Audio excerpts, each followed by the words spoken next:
94,000 مسلمان پاکستانی بھارت کی قید میں بھیڑوں بکریوں کی طرح ہانک کر لے جائے گئے. ہمارے ٹائیگر نامی جرنیل نے پیش کیا اپنا ریوالور، تو ایک دوسرے کی قوت کا ایک دوسرے کو مزہ چکھائے. تم خود ایک دوسرے کے گلے کاٹو. کوئی زرداری، کوئی نواز شریف اس ملک کی بقا کی ضمانت نہیں دے سکتا. یہاں اسلام آئے گا تو یہ ملک رہے گا، نہیں آئے گا تو ختم ہو جائے گا. اسلام کو اگر تیری فضا راس نہ آئے، اے میرے وطن تجھ کو کوئی آگ لگا. Hello friends, welcome back to another video. دوستوں آج کی ویڈیو بہت ہی انٹرسٹنگ ہے، بہت ہی انفارمیٹیو ہے. میں یقین سے کہہ سکتا ہوں اگر آج کی ویڈیو آپ پوری دیکھیں گے تو آپ کا وقت ضائع نہیں ہوگا. جیسے کہ آپ پاکستان اور انڈیا کے حالات سے اچھے طریقے سے واقف ہوں گے اور ساتھ ہی ساتھ فلسطین سے ریلیٹڈ بھی کہ غزہ کے اندر جو کچھ ہو رہا ہے. تو ایسے میں ڈاکٹر اسرار احمد صاحب کی ایک ویڈیو جو کہ بہت ہی انٹرسٹنگ ہے، جنہوں نے آج سے 20 سال پہلے جو پیشن گوئی کی تھی، جو باتیں کی تھی، وہ آج ساری سچ ثابت ہو رہی ہیں. میں چاہوں گا آج کی ویڈیو آپ اینڈ تک ضرور دیکھیے. سو چلیے بنا ٹائم ویسٹ کیے آج کی ویڈیو کو شروع کرتے ہیں. لیکن بہرحال یہ کہ پہلی بات یہ، اسلام اور پاکستان لازم و ملزوم ہیں. یہاں اسلام آئے گا تو یہ ملک رہے گا، نہیں آئے گا تو ختم ہو جائے گا. اس میں کوئی شک نہیں. میری 2 کتابیں پڑھ لیجیے اگر اللہ توفیق دے، ہمت دے. اسلام اور پاکستان، یہ سن 67-68 کی تحریر ہے میری. جینیسس آف پاکستان کیا تھا، how Pakistan came into existence. پھر یہ کہ میں نے استحکام پاکستان کے نام سے سن 85 کے اندر کتاب لکھی ہے. یہ دونوں کتابیں پڑھی ہیں. پاکستان کا کوئی جواز نہیں اگر یہاں اسلام نہ آئے، اور واقعتاً ہم جواز کھو چکے ہیں. تو اللہ تعالیٰ ہمیں مہلت دے رہا ہے. لیکن اب یہ سمجھ لیجئے، یہ اللہ تعالیٰ کی طرف سے ایک خاص مہلت ہے، اور شاید آخری مہلت ہے جو ہمیں مل رہی ہے. یہاں اسلامائزیشن نہ ہوا تو یہ ملک نہیں رہے گا. میں یہاں آپ کو ایک شعر سنا دوں. ہے تو ایک ایسی شخصیت کا جو کچھ کنٹروورشل بھی ہو گئی، بعد میں بدنام بھی ہو گئی. ایک زمانے میں جماعت اسلامی کے بڑے مخلص کارکن تھے وہ، مولانا کوثر نیازی. انہوں نے ایک بڑا تلخ شعر کہا تھا، اسلام کو اگر تیری فضا راس نہ آئے، اے میرے وطن تجھ کو کوئی آگ لگائے.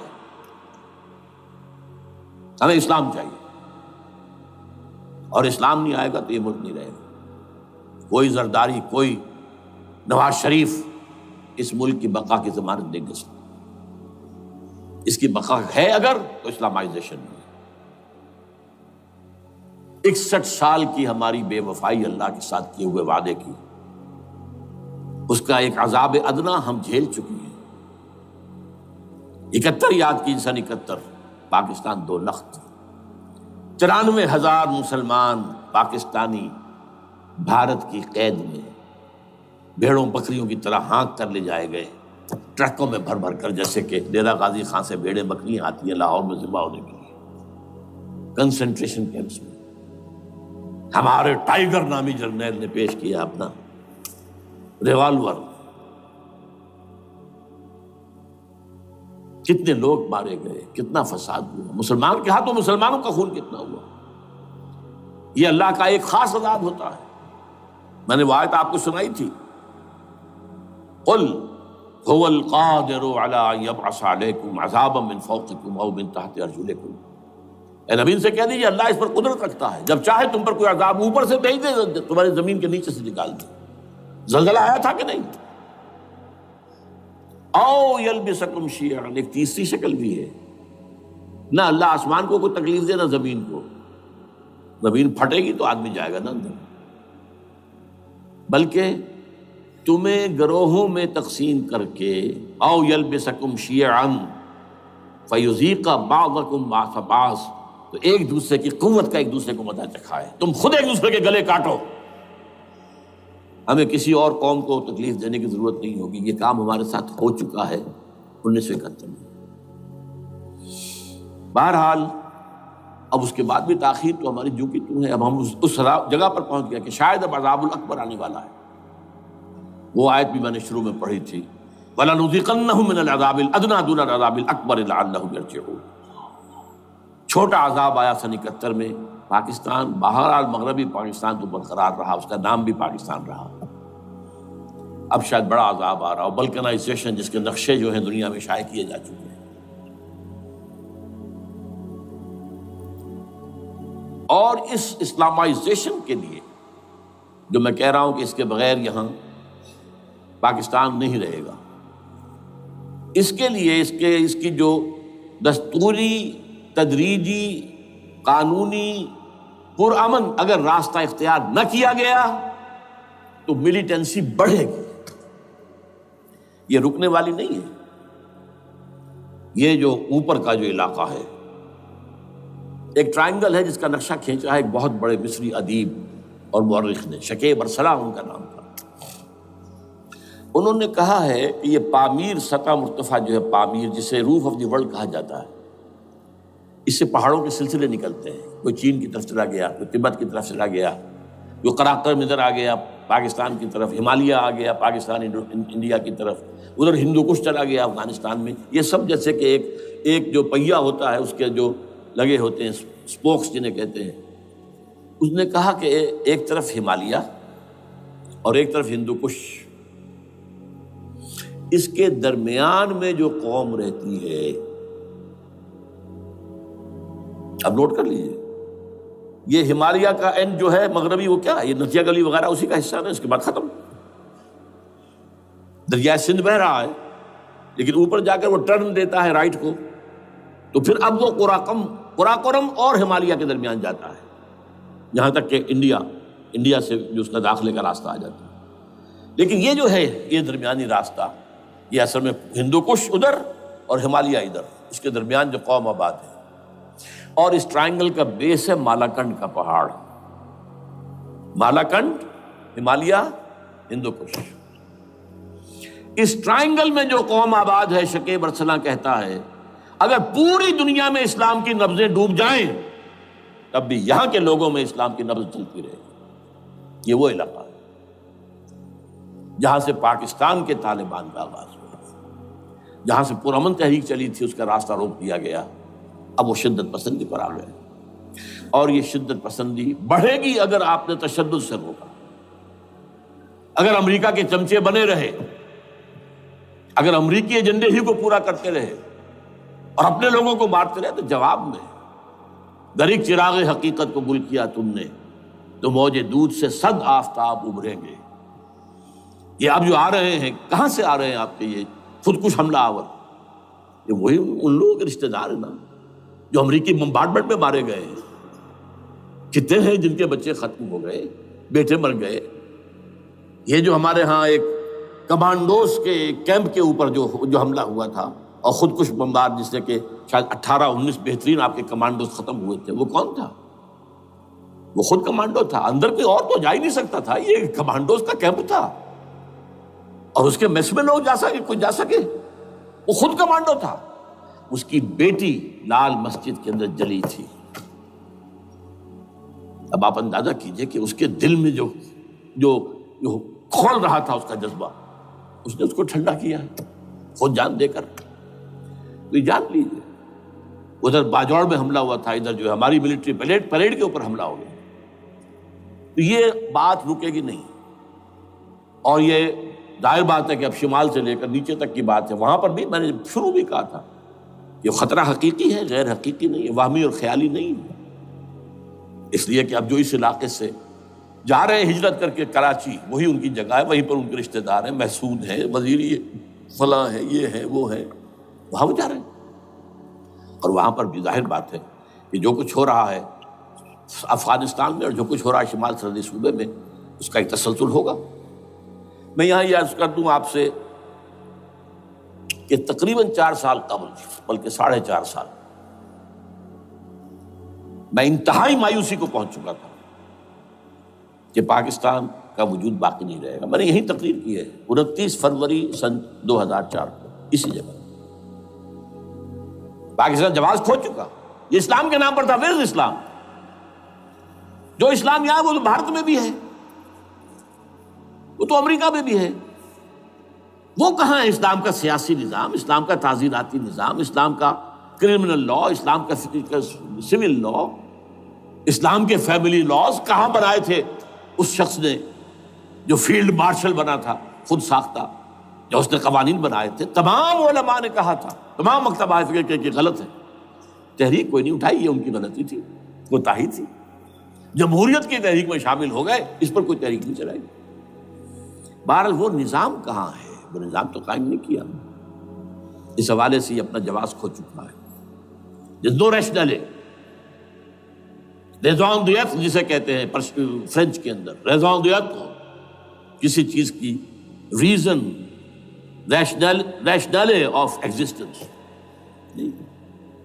اس کے بعد یہ ہے کہ پچھلے سال سے کچھ مایوسی میں کمی ہوئی۔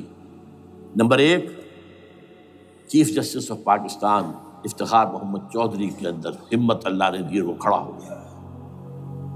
جرنیلوں کے جم گھٹے کے اندر ایک سویلین آدمی جو ہے جس درجے کا مرغوب ہو سکتا ہے، آپ اس کا اندازہ کر لیجیے۔ اور اس کے بعد اسپونٹینیس موومنٹ وہ کلا کی، انہومی شے، سوچ نہیں سکتے ہم۔ یہ موومنٹ جو ہے یہ کوئی اسٹریٹ ارچنز کی چلائی ہوئی نہیں ہے، یہ ہمارے ہاں کے گاموں ماجوں کی نہیں ہے، بلکہ یہ تو پڑھے لکھے لوگ، وکیل، کالے کوٹ، کالی ٹائیاں، پینٹ، یہ جو سختیاں جھیلی ہیں انہوں نے، ابھی تک وہ تحریک چل رہی ہے۔ اگر اس سے ظاہر بات ہے وقت گزرنے کے ساتھ ساتھ اس کی وہ تیزی اور تندی میں تو کمی آئی، اور حکومت کو موقع ملا ان کے اندر کوئی رفت پیدا کرنے کا بھی۔ لیکن بہرحال ان دونوں چیزوں سے میری مایوسی میں قدرے کمی ہوئی۔ اب دوسری بات وہ تھی 18 فروری کے الیکشن کا پرامن طور پر منعقد ہو جانا۔ میں یہ سمجھتا تھا کہ جو اس کے اندر دخل اندازی ہے، ریگنگ ہو گئی ہوئے، کیسے ممکن ہے پاکستان میں الیکشن ہو اور ریگنگ نہ ہو؟ پھر تحریک چلے ہی چلے، کیونکہ تحریک تو چل رہی ہے پہلے سے، صرف اس کے اوپر تیل اور ڈالنا ہے نا، اور پھر بدامنی ہوئی ہو، اور پھر دونوں طرف گدھ بیٹھے ہوئے ہیں، the NATO forces in the west, Indian forces on the east, they will march into Pakistan، اور پاکستان کے ایٹمی دانت توڑ کر Pakistan will be put at the mercy of India، Bharat. Now do whatever you like۔ Condoleezza Rice کا میں آپ کو بیان سنا چکا ہوں، پاکستان کے مستقبل کا فیصلہ امریکہ اور بھارت بھی کرتا۔ بہرحال اب تیسری جو امید ہوئی ہے، یہ کل پرسوں میں جو ہوئی ہے، کولیشن جو ہے یہ ناکام ہوتی نظر آ رہی تھی، لیکن یہ کہ صدر کے مواخذے پر یا صدر کے خلاف جو ایک کارروائی ہو رہی ہے، اللہ کرے کہ وہ پوری ہو جائے، یا اس سے بھی بہتر ہے کہ وہ خود ہی استعفیٰ دے کر دفع ہو جائے۔ بہرحال یہ کہ اس سے بھی کچھ امید کا پہلو جو ہے پیدا ہوتا ہے۔ اب یہاں اسلامائزیشن کا پرامن، تدریجی اور اسلام اور دستوری اور قانونی طریقہ کیا ہے؟ وہ طریقہ کیا ہے؟ 1949 اور 50 میں جو عمل شروع ہوا تھا، جو اس کے بعد سے آج تک جو ہے ختم ہو گیا، اس کو اثر دور شروع کیا جائے۔ دوڑ پیچھے کی طرف اے گردش ایام کی۔ 49 میں کیا ہوا تھا؟ قرارداد مقاصد۔ وہ گویا کہ پاکستان میں نظام خلافت کی جڑ تھی جو رکھ دی گئی تھی کہ sovereignty belongs to Allah and whatever authority we have, it's a sacred امانت۔ یہ تو اصل میں استعمال کی جائے گی یہ قوت کتاب و سنت کے دائرے کے اندر this is خلافہ، in essence it is خلافہ۔ خلافت کی بنیاد رکھ دی گئی۔ اس سے پہلے 48 میں سن 47 کی ایک تقریر کی وجہ سے جو غلط فہمی پیدا ہوئی تھی قائد اعظم کی 11 اگست کی، اس کا انہوں نے کراچی کی ہائی کورٹ بار ایسوسیشن میں جا کے کہہ دیا تھا۔ کچھ لوگ شرارت کے ساتھ یہ پروپیگنڈا کر رہے ہیں کہ پاکستان میں دستور شریعت پر مبنی نہیں ہوگا، یہ فتنہ ہے، غلط کہہ رہے ہیں، نفی کر دی تھی۔ اب یہ دوسری بات ہے کہ اندھوں کے اندھے جو ہیں وہ اس 11 اگست کی تقریر کو لیے پھرتے ہیں، اس کے ایک جملے کو، اور یہ اتنی کھلی بات جو کی شریعت کا لفظ، شریعت، پاکستان کا دستور جو سمجھتا ہے کہ شریعت پر نہیں مبنی ہوگا وہ غلط کہتا ہے، وہ شریر ہے، شرارت پیدا کر رہا ہے۔ یہ قائد اعظم کے الفاظ۔ بہرحال اس کے بعد ایک عمل کیا ہوا تھا سن 50 میں، یہاں کے سیکولر عناصر نے ایک بڑا شور مچایا، کس کا اسلام لاؤ گے؟ شیعہ کا، سنی کا، دیوبندی کا، بریلوی کا، وہابی کا، کس کا اسلام؟ اللہ تعالیٰ غریق رحمت کرے ان بزرگوں کو۔ پاکستان کے تمام مذہبی مکاتب فکر کی ٹاپ کی قیادت جمع ہو گئی کراچی میں، شیعہ بھی، اہل حدیث بھی، بریلوی بھی، دیوبندی بھی، 31 علماء، جماعت اسلامی بھی، مولانا مودودی بھی اس میں تھے۔ انہوں نے 22 پرنسپلز ایگریڈ اپون، دستور بنانے کے لیے یہ 22 پرنسپلز ہیں، حاضر بناؤ دستور۔ اب کوئی دلیل نہیں رہی، کوئی عذر نہیں رہا، تمام مکاتب فکر کے لوگ جمع۔ بعد میں ہوا کیا ہے، اس میں کس کا کتنا رول ہے، یہ بڑی درد بھری داستان ہے، میں اس وجہ کو چھیڑنا نہیں چاہتا۔ حاصل کیا ہے، وہاں سے ہمارا پروسیس ڈیریل ہوا، کچھ اپنوں کے کیے، کچھ بیرونی دباؤ کے تحت۔ قرارداد مقاصد کی سزا دی گئی لیاقت علی خان کو، تم نے پاس کرائی ہے۔ اسے ایسے قتل کیا گیا کہ سراغ تک نہیں ملا کہ کس نے قتل کیا۔ یہ ایسے تو نہیں ہوتا، اس میں پیچھے بڑے بڑے کریکٹرز، بڑے بڑے کردار۔ اب اس کے بعد وہ عمل کیسے شروع ہو؟ ضیاء الحق نے جو ایک ادارہ قائم کیا تھا فیڈرل شریعت کورٹ، اصولی اعتبار سے بہترین قدم تھا۔ وہ کیا تھا؟ یہ شریعت کورٹ ہے، اس میں کوئی شخص لائے پیٹیشن کہ پاکستان کا فلاں قانون جو ہے میں ثابت کرتا ہوں کتاب و سنت کے منافی ہے، یا کورٹ سو موٹے لے لے کسی بھی معاملے کو، ایگزسٹنگ جو قوانین ہیں ان کا جائزہ لے کہ اس میں یہ پورا قانون یا اس کی یہ شق جو ہے یہ خلاف شریعت ہے، اس پر آرگومنٹ ہو، دونوں طرف کے دلائل ہوں، علماء بھی آئیں، وکلاء بھی آئیں، بحث کریں۔ شریعت کورٹ کا تو میدان ہوتا کھلا۔ بالآخر اگر کورٹ فیصلہ دے دے کہ ہاں یہ ایگزسٹنگ قانون یا جو قانون قابل زیر غور ہے بننے جا رہا ہے یہ خلاف شریعت ہے یا جزوً شریعت کے خلاف ہے، تو وہ اسے کینسل کر دے گا اور کہہ دے گی کورٹ کہ اگر یہ مرکزی معاملہ ہے تو مرکزی حکومت، صوبائی معاملہ تو صوبائی حکومت، اتنی مدت میں 3، 4، 6 مہینے کے اندر اندر اس کی آلٹرنیٹ لیجسلیشن کر لے، جیسے ہی مہلت ختم ہوگی یہ قانون ڈیفنکٹ ہو جائے گا۔ اصولی اعتبار سے اس سے زیادہ صحیح اسکیم کوئی نہیں سوچ سکتا، آج بھی میں قائل ہوں۔ لیکن یہ بدبختی تھی اس شخص کی، ضیاء الحق کی، اس کو بالکل غیر مؤثر کر دیا۔ 2 ہتھکڑیاں پہنا دی، 2 بیڑیاں پہنا دی۔ کانسٹیٹیوشن آف پاکستان آپ کے دائرۂ کار سے خارج ہے، یہ سیکریٹ کاؤ ہے، ہاتھ نہ لگانا۔ جو جوڈیشل پروسیجرل لاز ہیں، ضابطہ دیوانی، ضابطہ فوجداری، یہ بھی تمہارے دائرے سے خارج ہے۔ مالی معاملات 10 سال تک خارج، اور فیملی لاز مستقل خارج۔ انا للہ و انا الیہ راجعون۔ اب کرنے کا کام کیا ہے؟ نمبر 1، فیڈرل شریعت کورٹ کے دائرے پر جو تحدیدات ہیں، لیمیٹیشن سے ختم کی جائے یکسر۔ نمبر 2، اس کا سٹیٹس کم سے کم ہائی کورٹ کے درجے کا ہونا چاہیے۔ نمبر 3، اس میں جید علماء کو لا کر بٹھایا جائے، ان کی میجورٹی ہونی چاہیے، وکلاء بھی ہوں، جدید تعلیم کے، جدید قانون کے جاننے والے، لیکن علماء بھی ہوں۔ اگر آپ جید علماء کو لے آئیں گے تو پھر وہ جو عام مولوی ہے بیچارہ، وہ جو پوری طرح نیم خواندہ ہے یا نیم تعلیم یافتہ ہے، یا ہمارا عام آدمی ہے جو طالبان کے انداز کے اندر وہ شدت پسندی پر آ گیا ہے، اسے یہ اندازہ نہیں ہے کہ دین میں اہمیت کس شے کی اول ہے، پھر دوسری کون سی، سالویں شے کون سی ہے۔ اب اس کے بجائے علماء، جدید علماء، تمام جو ہے مسالک کے علماء اس میں شامل کیے جائیں۔ اس کے فیصلوں پر نظر ثانی کا کھلا موقع ہونا چاہیے، ایک دفعہ عدالت فیصلہ کر دے، نظر ثانی کا موقع ہونا چاہیے۔ اور کسی شہری کی طرف سے پیٹیشن آئے یا سو موٹو، وہ جائزہ لے اور ایک ایک کر کے قوانین جو ہے غلط ختم، ان کی جگہ پر لیجسلیشن پارلیمنٹ ہی کرے گی یا صوبائی اسمبلی کرے گی۔ کورٹ کا کام لیجسلیشن نہیں ہے۔ وہ یہ کہہ سکتا ہے کہ یہ بھائی یہ معاملہ جو ہے شریعت سے تجاوز کر گیا ہے، یا فلاں جو قانون تم بنانے چلے اس کی یہ جو ہے شریعت کے خلاف ہے، بس فیصلہ یہ دے گی۔ ظاہر بات ہے لیجسلیشن اس کا کام نہیں، لیجسلیشن جو کرے گی آپ کی نیشنل اسمبلی کرے گی، آپ کی صوبائی اسمبلی کرے گی، لیکن وہ اس کا متبادل قانون لے آئیں اور پہلا قانون ختم ہو جائے گا۔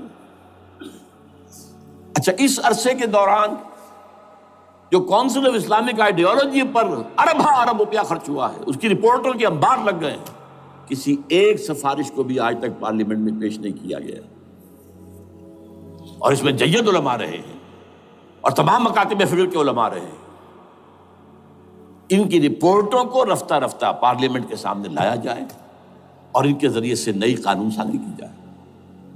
اگر آپ یہ قانونی دستوری راستہ کھول دیں گے اور تجدیداً اس طریقے سے Islamization of laws of Pakistan ہو جائے تو ظاہر بات ہے کہ پھر جو دہشت گرد ہیں، دہشت پسند ہیں، جن کو آپ خطرہ کہہ رہے ہیں، خطرہ، طالبان آنند، طالبان آ گئے، طالبان آ رہے ہیں، اب ڈرو اور بچو اور مقابلے کی تیاری کرو اور اسلحہ تیار کرو، اگر یہ کام کریں گے تو پھر ظاہر بات ہے کہ وہ تو فساد ہوگا، اور فساد کا نتیجہ کیا نکلے وہ اللہ ہی بہتر جانتا ہے۔ لیکن یہ پروسیس جو میں نے بیان کیا ہے، اگر اس پر عمل ہو جائے تو یہ وہ پروسیس ہے جسے جنرل حمید گل نے کہا تھا کہ اگر ایسا ہو جائے تو یہ سافٹ ریولوشن ہوگا، بغیر تشدد کے، بغیر کسی اور کے، اگر نیت ٹھیک ہے، اور اگر یہ واقعی جیسے قائم علی شاہ نے سمجھ لیا ہے اور جیسے کہ ذوالفقار مرزا نے سمجھ لیا ہے، اسلامائزیشن اگر اس کو سب سمجھ لے، زرداری بھی سمجھ لے اور نواز شریف بھی سمجھ لے اور سب سمجھ لے، تو ظاہر بات ہے کہ پھر کسی توڑ پھوڑ کے بغیر، کسی اور بدامنی کے بغیر، کسی تشدد کے بغیر اسلامائزیشن یہاں ہو جائے تو سب کے دل خوش ہو جائیں گے، اور یہ سارا جو بھی تشدد ہے، یہ دہشت گردی ہے، اس کے راستے بند ہو جائیں گے۔ اگر ایسا نہیں کرتے تو غیر تعلیم یافتہ یا نیم تعلیم یافتہ، جن کو کوئی پورا تصور نہیں ہے، نہ دنیا کے حالات کا علم ہے، نہ شریعت کے جو اصل مصادر اور منابع ہیں، اصل سورسز، ان تک رسائی ہے، بس کچھ چیزیں سن رکھی ہیں۔ یہ تو معلوم ہے انہیں کہ داڑھی رکھنی ہے، سنت ہے، لیکن یہ کہ یہ فرض تو نہیں ہے بھائی، پھر اس کی کوئی خاص مقدار تو معین نہیں ہے، یہ تو نہیں جانتے۔ ویڈیوز ہیں، آڈیوز ہیں، ان میں گانے ہیں، اس میں آپ کو معلوم ہے کہ عریانیت ہے، جو بھی ویڈیوز ہیں، اور وہ تو ان کو جلائیں گے ان کی دکانوں کو۔ آپ تعلیم دے رہے ہیں لڑکیوں کو، وہ جانتے ہیں جو تعلیم آپ دینا چاہتے ہیں، آپ تو ڈانس کی تعلیم کو بھی وہاں پر نافذ کر رہے ہیں، آپ نے تو تعلیم کا شعبہ ہی دے دیا اسماعیلیوں کے ہاتھ میں، لہذا ان کا تو رد عمل ہوگا، ہوئے۔ اس کا راستہ اگر روکنا ہے تو اس پروسیس سے جو میں نے بیان کر دیا ہے، جس کو میں بیان کر رہا ہوں نہ معلوم کب سے، نواز شریف صاحب، ان کے والد میاں محمد شریف صاحب مرحوم، اور شہباز شریف صاحب اور عباس شریف صاحب چاروں میرے پاس آئے تھے، 2 دفعہ آئے تھے، اور میں نے یہ ترمیمی بل پیش کیا تھا جس کے آئٹم میں نے آپ کو گنوا دیے، بہرحال نہیں کیا کچھ انہوں نے۔ لیکن یہ کہ اگر یہ نہیں کریں گے تو یہ کہ دوسری طرف یہ سمجھ لیجئے اس وقت پاکستان کے دینی مدرسوں میں شدید تحریک چل رہی ہے، لال مسجد یہ ایک سمبل بن چکا ہے، یہ ایک علامت ہے، اور یہ ملیٹنسی کی طرف بہت بڑی تعداد میں، خاص طور پر جو طالب علم ہیں عربی مدارس کے، طالبان کی سورس یہی تو ہے نا، یہی تھے جن سے کہ افغانستان میں طالبان ابھرے تھے اور یہیں سے پاکستان کو ابھر رہے ہیں۔ ان کے اندر شدید لہر ہے، اور کوئی بہت بڑا فساد ہو گیا اگر خدا نہ خواستہ تو that will be the end of Pakistan. اس سے بچنا ہے تو وہ راستہ اختیار کریں جو میں نے بیان کر دیا ہے، جو میں سال سے بیان کر رہا ہوں۔ دستور کا ترمیمی بل بنا کر دیا ہے، اسے عام بھی کیا ہے۔ البتہ اس عرصے میں ظاہر بات ہے کہ ہم کیا کریں گے، ہمارا کوئی پروگرام کسی ملیٹنسی کی طرف جانے کا نہیں ہے، ہم اسے مفید نہیں سمجھتے بلکہ مضر سمجھتے، یہ کاؤنٹر پروڈکٹیو ہے۔ ہمارے سامنے پروگرام کیا ہے؟ سے نکاتی پروگرام، بڑے پیمانے پر دعوت ایمان بذریعہ قرآن، نمبر 1۔ میری تمام سرگزشت کھوئے ہوئوں کو جستجو، میری سرگزشت جو ہے 50 سال سے اسی میں ہے، قرآن کا پڑھنا، پڑھانا، سیکھنا، سکھانا، عام کرنا، اور الحمدللہ ایک بڑی ٹیم تیار کر دی ہے میں نے اللہ کے فضل سے، جو یہ کام کر رہی ہے۔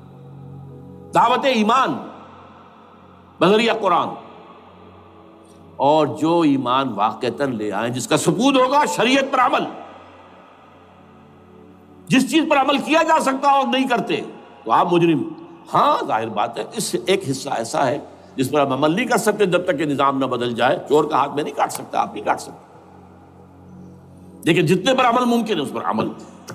ایسے لوگوں کو آرگنائز کیا جائے، بیعت کا نظام، مسنون نظام، قرآن میں معصور، مسنون، منصوص، یہ سارا نظام اس کی بنیاد۔ ایک آدمی کا، وہ آدمی کہے کہ بڑھو تو بڑھو، وہ کہے کہ رک جاؤ تو رک جاؤ۔